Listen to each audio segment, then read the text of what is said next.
हेमंत ऋतूमध्ये काय करायचं काय नाही करायचं याविषयी आपण पाहतो आहोत।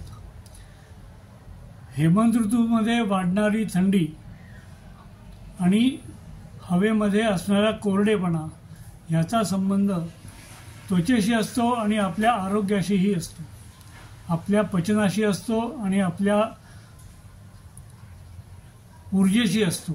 त्याच्यामुळे शरीराला आणि मनाला मोठा उत्साह, आनंद आणि ऊर्जा प्राप्त होत असते आणि म्हणूनच हेमंत ऋतू हा सर्व वर्षामध्ये सर्वात आल्हाददायक आणि आरोग्यदायी ऋतू मानला गेलेला आहे।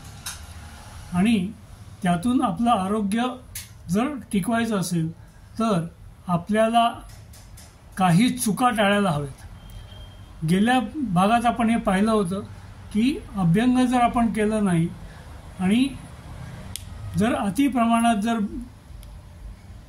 साबणाचा वापर केला तर त्वचा कोरडी पडते आणि त्यामुळे आपल्या शरीराला आणि आपल्या त्वचेला अपाय होऊ शकतो। तर तसंच या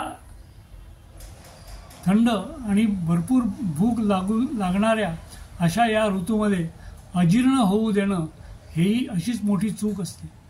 त्यामुळे या काळामध्ये अनावश्यक आणि प्रमाणाबाहेर खाण्यामुळे अजीर्ण होणार नाही याची काळजी मुख्यतः घ्यावी लागते आणि तशी जर घेतली नाही तर वेळेचा अपव्यय होतो, शक्ती खर्च होते आणि सर्वात उत्तम आणि आरोग्य देणारा ऋतू त्यातला हा बराचसा काळ हा अजीर्णामुळे औषध घेण्यामध्ये गेल्यामुळे तो वेस्ट म्हणजे फुकट जातो।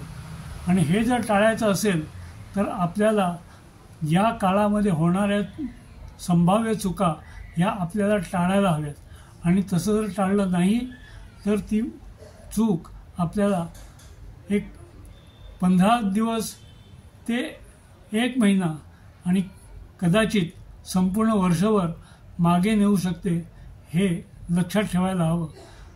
त्यामुळे हे कसं करायचं ते पुढच्या भागात आपण पाहूच। नमस्कार।